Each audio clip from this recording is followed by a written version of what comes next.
nesta edição estamos recebendo aqui no estúdio da TV Folha Regional em Adamantina o vereador que exerce o primeiro mandato na Câmara Municipal, Acácio Rocha Pérez Guerreiro. Ele é filiado ao DEM e nós falaremos a respeito do trabalho realizado pelo Acácio na Câmara Municipal nestes 8 meses de mandato. E lembrando também que estamos numa transmissão ao vivo através do Facebook. Acácio, bom dia. Para iniciar a nossa conversa, gostaria que você fizesse uma análise do trabalho que você desenvolveu na Câmara Municipal nestes 8 meses de mandato. Bom dia, Ricardo. Bom dia àqueles que nos acompanham pela Web TV Folha Regional. Bom, esses 8 meses têm sido bastante positivos, sobretudo pela novidade, né, que é eu estar vivendo um mandato político como vereador. E um período de grandes aprendizados, né? Eu acho que tudo que vivemos até agora na Câmara Municipal, no relacionamento com as pessoas, com a Prefeitura, é muito positivo. E acredito que a bagagem que a gente conseguiu reunir até agora, nesses 8 meses, e mais a história política que a gente já tem, permite um posicionamento bastante dinâmico, acredito que esteja dinâmico, né? Atendendo aos anseios da população, do poder público, da Câmara Municipal. E o saldo, até então, eu considero como de mais acertos do que erros, claro que com uma sensibilidade para ver o que não está bom e melhorar e avançar e criar um relacionamento ainda mais participativo e próximo das pessoas.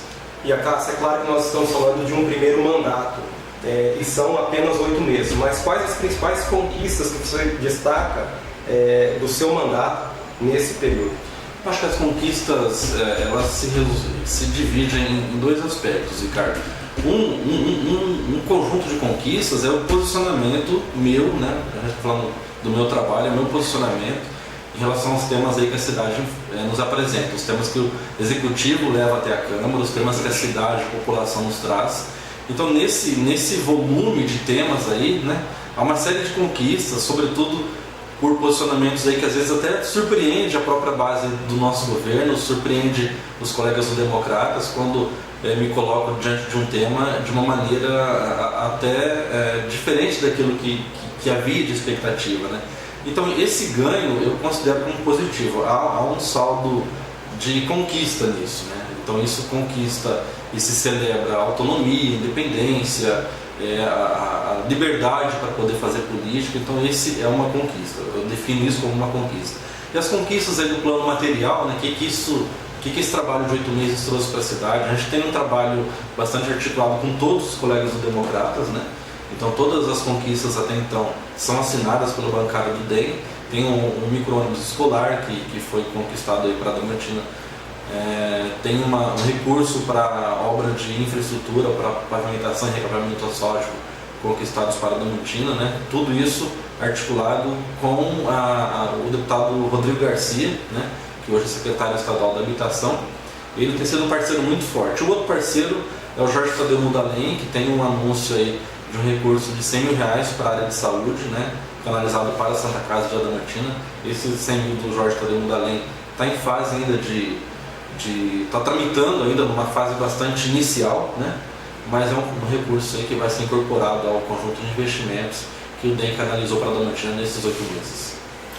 11 horas e 40 minutos. Lembrando que você está acompanhando através do site folharegionaladamantina.com.br, uma transmissão ao vivo da TV Folha Regional e também através da live no Facebook. Este é o programa Entrevista da Semana e estamos recebendo aqui no estúdio da TV Folha Regional em Adamantina o vereador do DEM, Acácio Rocha. Estamos falando a respeito do trabalho realizado por ele na Câmara Municipal nestes 8 meses de mandato. E Acácio, você falou justamente a respeito de alguns posicionamentos seus junto ao Executivo relacionado a projetos. O trabalho da Câmara, em especial nos 6 primeiros meses, foi marcado muito por isso, de muita conversa, muitas reuniões para acertar alguns projetos que foram enviados pelo Executivo.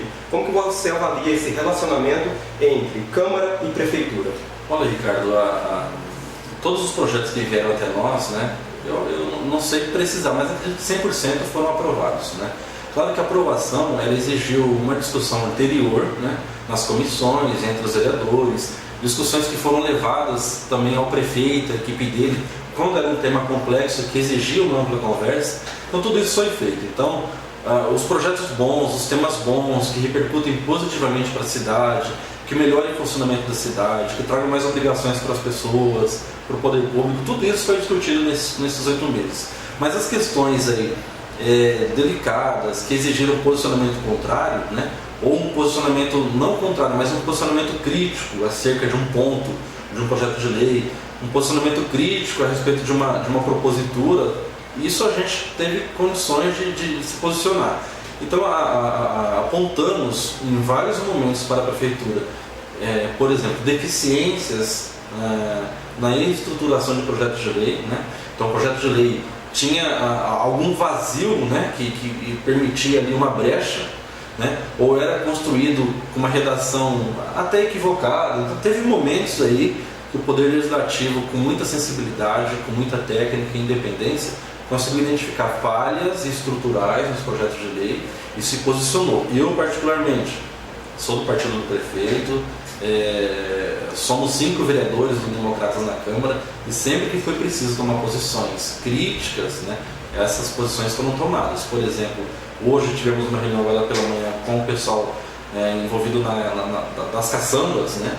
A Prefeitura aprovou uma lei em março que ela apresentou uma lei, um projeto que foi aprovado por nós em março, a lei está valendo e tem um ruído aí na história. Então, a Câmara discutiu isso lá na época, apontou os problemas que são vividos hoje, né? A crítica que é trazida hoje ao projeto, a lei foi discutida lá em março, né? Então tudo isso faz parte da nossa rotina. Então a gente tem a sensibilidade para ouvir, para colher o que está bom, o que está ruim e com muita autonomia e independência se posicionar. Às vezes um posicionamento crítico ele causa estranheza entre o próprio grupo político, causa estranheza entre as pessoas como um todo na cidade, porque o Acácio é do partido do prefeito, que eu não esperava que ele fosse fazer isso, que fosse votar assim, mas eu acho que acima de tudo está o interesse comunitário, está a independência, está a autonomia, o que é de interesse das pessoas, da cidade como um todo, está acima de qualquer conversa política, né? O discurso político, o entendimento político é bom para a cidade, mas não pode ser um entendimento político de submissão, né? De cegueira, de renúncia às questões que são importantes e exigem um posicionamento crítico. Então, quando isso for preciso, a gente vai se posicionar de uma maneira crítica, mas sempre com o desejo de contribuir e melhorar as questões aí para a cidade. E Acácio, referente a estes projetos, talvez 2 que tenham tido maior repercussão nos primeiros 6 meses foi a transformação da FAI em centro universitário e também o projeto de readequação dos cargos comissionados. Para as pessoas que não sabem, não conhecem como são os trâmites internos, como que foi o debate até chegar à aprovação desses projetos? Ricardo, os 2 projetos que você citou foram bastante evidentes nesse primeiro semestre, né, e são impactantes na estrutura tanto da Unify quanto a estrutura da Prefeitura. E pegando o gancho na pergunta anterior e relacionando com essa que você me fez, são 2 projetos que, se fossem discutidos e colocados em votação da maneira como eles vieram para nós, da maneira como eles foram apresentados pela Prefeitura, nós teríamos, eu posso dizer, um caos administrativo, né? Situações aí administrativas de uma complexidade para se resolver muito grande, se fosse aprovado da maneira como vieram. Se fosse uma discussão cega dos vereadores, uma aprovação cega, uma aprovação submissa, né? Teríamos problema. Aí quando a Câmara recebeu esses 2 projetos, da Unify e do segundo escalão da Prefeitura, esses projetos passaram por um pente fino de todos os vereadores, foram discutidos exaustivamente nas comissões, né? Nós temos o hábito de nos reunir antes das sessões com todos os vereadores e ali a gente esgota todas as dúvidas, chama a Prefeitura, chama a FAI quando precisa, né? Então tudo isso foi lapidado nas comissões e nós devolvemos, tanto a FAI quanto a Prefeitura, sugestões para a melhoria dos projetos, das estruturas de projeto de lei. Boa parte das sugestões foram acolhidas, né? E quando isso volta para o plenário para discussão, a gente tem os problemas já filtrados, né? As dúvidas já esgotadas, né?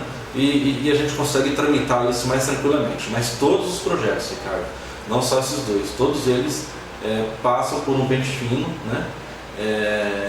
empenhado de cada vereador, né? A equipe técnica da Câmara contribui, os advogados, o diretor financeiro, o técnico legislativo, todo mundo se posiciona, mas os vereadores têm assim, um empenho pessoal de cada um, né? De fazer uma leitura detalhada, minuciosa de cada projeto que nos é apresentado. 11 horas e 46 minutos, você está acompanhando a entrevista da semana com o vereador Acácio Rocha Pérez Guerreiro. Ele é filiado ao DEM e nós estamos falando a respeito do trabalho desenvolvido por ele nos 8 primeiros meses do ano de mandato na Câmara Municipal e também a respeito de assuntos relacionados entre o relacionamento do Executivo e do Legislativo. Muita gente acompanhando a entrevista, Cássio. O professor Francisco Torturello está direto da Casa Civil, acompanhando através da TV Folha Regional e bastante gente também acompanhando a nossa transmissão pela live no Facebook. E um outro assunto, esse mais atual e também polêmico, é a questão das interdições dos parquinhos infantis. E você teve uma atuação junto ao Ministério Público um dia antes do próprio Ministério Público decretar a interdição. Como que foi esse seu procedimento? Por que você resolveu acionar o Ministério Público nessa questão? Ricardo, eu particularmente fui muito cobrado, né, quando eu levei essa demanda para o Ministério Público. Por que você não fez isso antes? Né? É um questionamento que a cidade toda trouxe. E eu tenho, dentro do meu histórico profissional como jornalista, você como colega da imprensa, outros colegas da imprensa também fizeram isso, como eu fiz, reportagens muito anteriores a essa tragédia citando o problema dos parques. Né? O Folha Regional fez isso, Siga Mais fez, o Grupo Impacto fez, Diário do Oeste fez também. Então havia um histórico e eu, como profissional de imprensa, já havia vivenciado esse problema. Na Câmara agora, tivemos aí indicações e requerimentos de vários vereadores, inclusive documentos meus, cobrando da Prefeitura atenção aos parques e praças da cidade. E quando aconteceu a tragédia naquele domingo, imediatamente foi acionado por familiares, pelo Corpo de Bombeiros, pela polícia, para acompanhar e estar próximo do que estava acontecendo, né?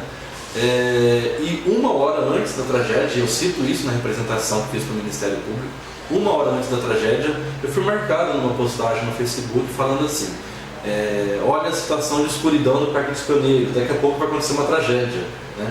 Uma hora antes. E aí a gente se depara com a tragédia ocorrida, a cidade comovida. Aí na segunda de manhã, no dia seguinte à tragédia, visitei novamente todos os parques e praças da cidade e relatei isso com fotografias, fiz o meu contexto ali e no início da tarde a doutora Viviane interrompeu a agenda dela, me recebeu lá no Ministério Público e imediatamente instalou o inquérito civil, né? E o que foi bastante interessante, no dia que eu protocolei a denúncia, a representação, o inquérito civil foi instalado no mesmo dia e no final da tarde a prefeitura já foi notificada. Vale a pena, tem valido a pena, né, ter feito isso depois da tragédia, né? Por conta do histórico que já tínhamos, por conta da tragédia, por conta dos riscos que podem, que ainda são evidentes, né? Há risco, por exemplo, de uma criança se machucar com um prego no brinquedo, há risco de uma criança se machucar com toda aquela lataria enferrujada, distorcida naquele parquinho da estação, né?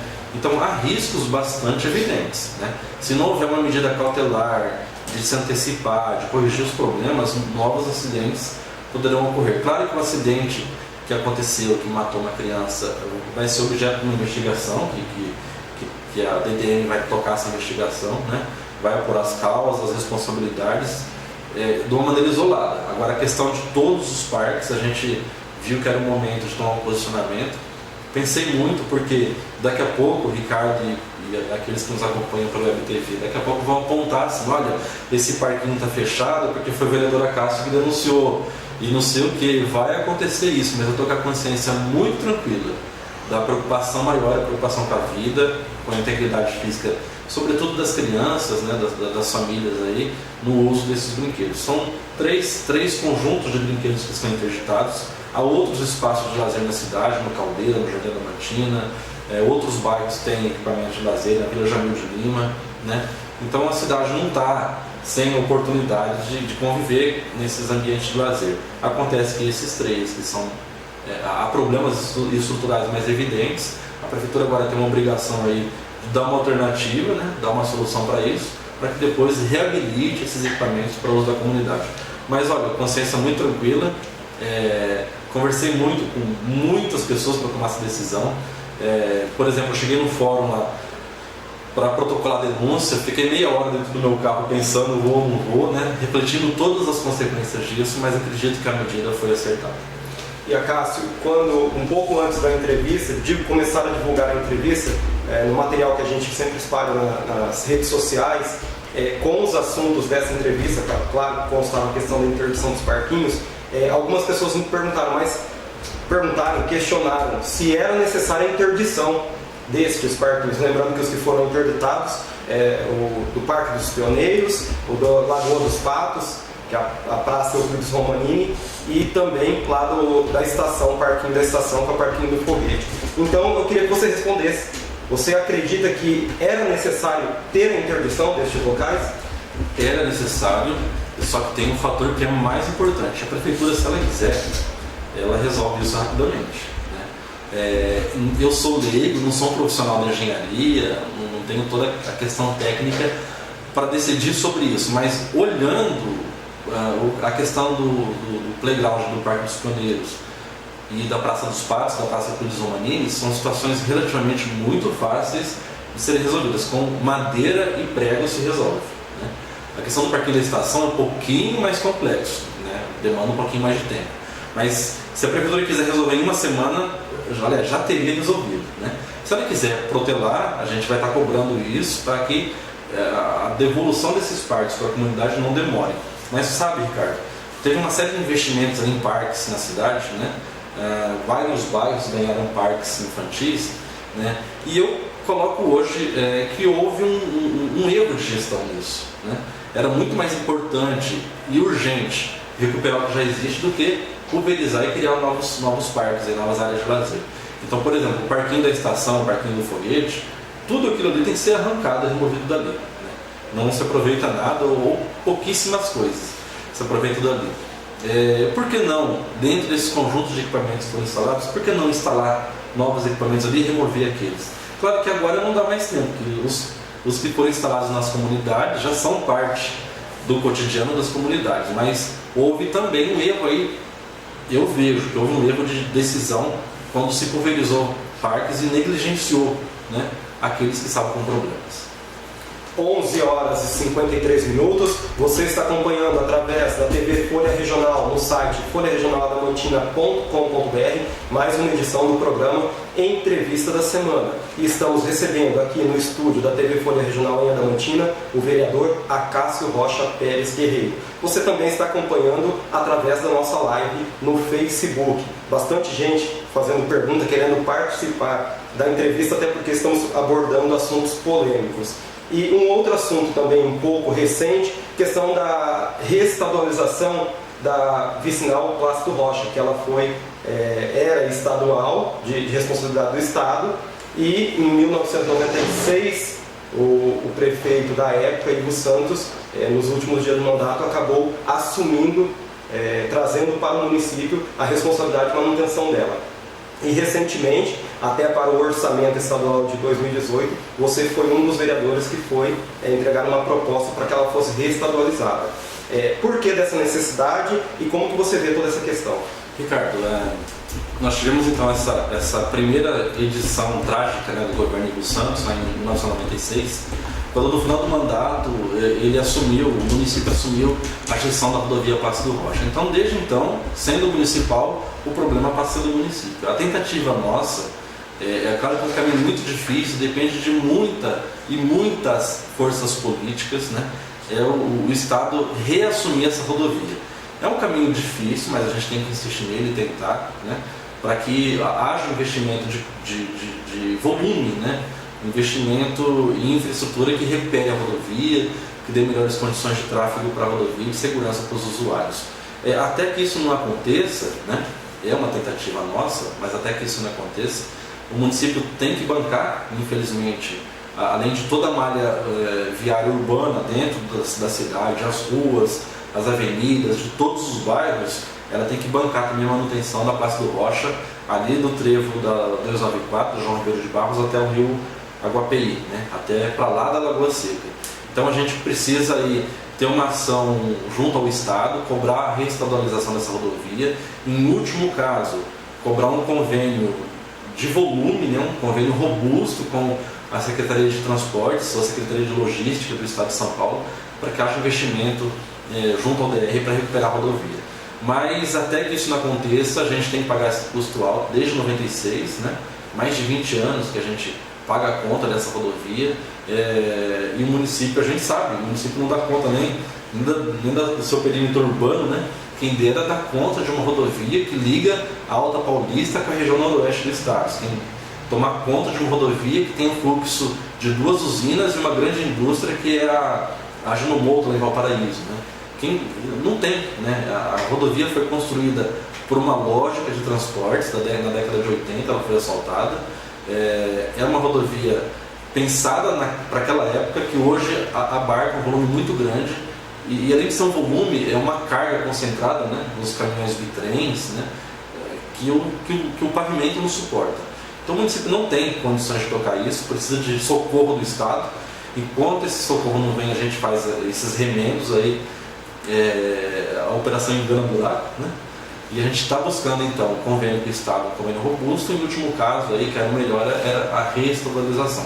Caminho longo, é um caminho muito maior do que os 20 e poucos quilômetros da rodovia aí, mas a gente está tentando sensibilizar as autoridades para ter uma atenção especial com essa rodovia, sobretudo pela ligação da Noroeste com a Alta Paulista. E acaso nós estamos no mês de setembro, tivemos aí passados 8 meses de mandato já. Nos primeiros meses, a própria administração Márcio Cardim falou muito na questão das dívidas herdadas da administração anterior, e em recentes matérias que nós fizemos para o jornal Folha Regional, ficou claro que já conseguiu sanar esse problema. Quais você acredita que são os próximos desafios nesses próximos anos de mandato, ainda tanto para a administração quanto para o legislativo?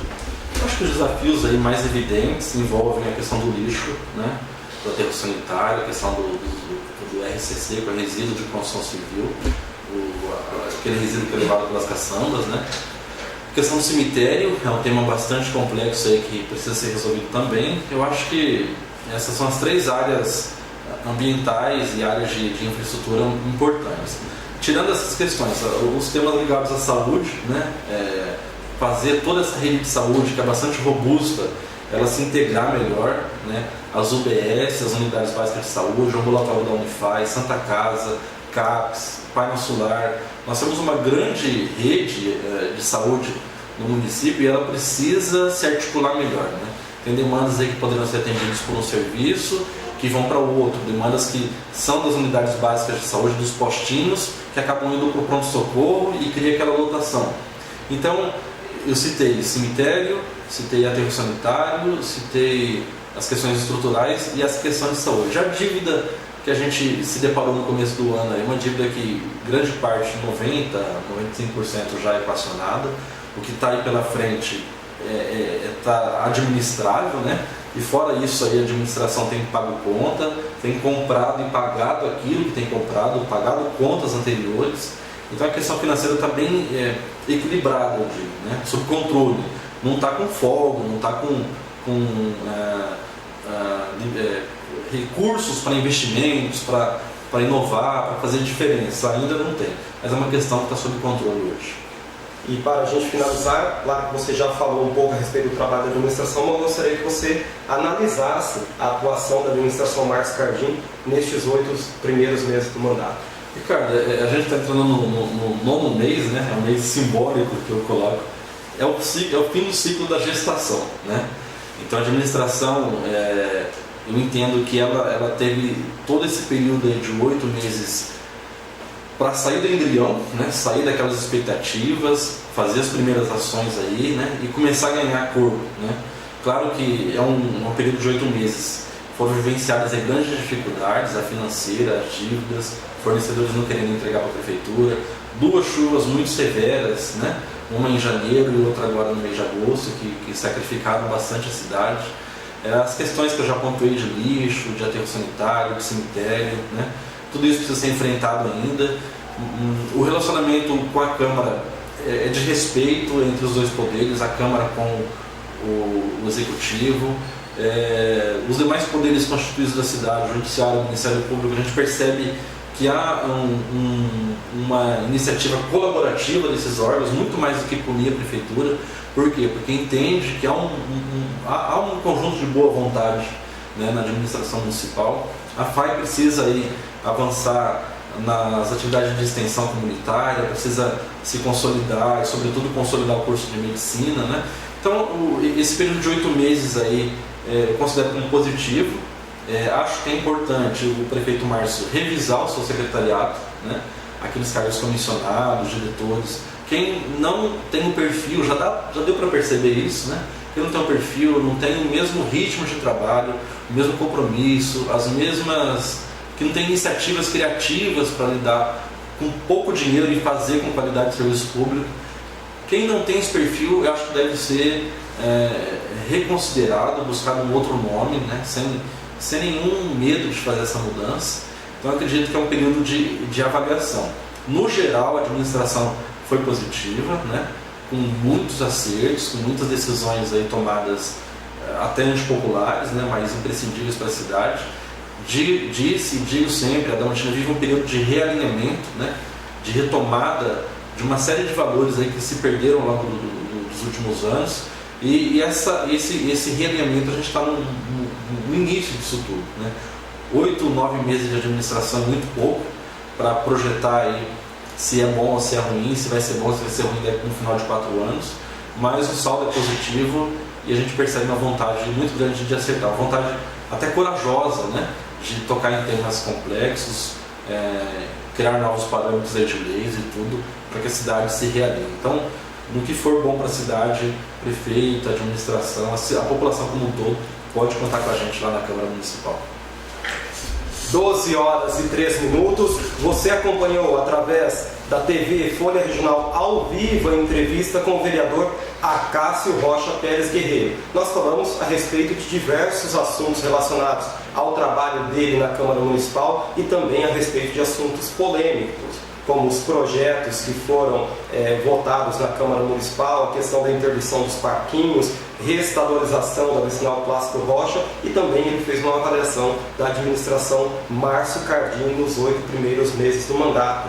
O programa Entrevista da Semana tem o apoio da Adastel, que traz para Adamantina e região a transmissão de internet por fibra ótica. Na próxima segunda-feira, com mais uma edição do programa Entrevista da Semana. Até lá!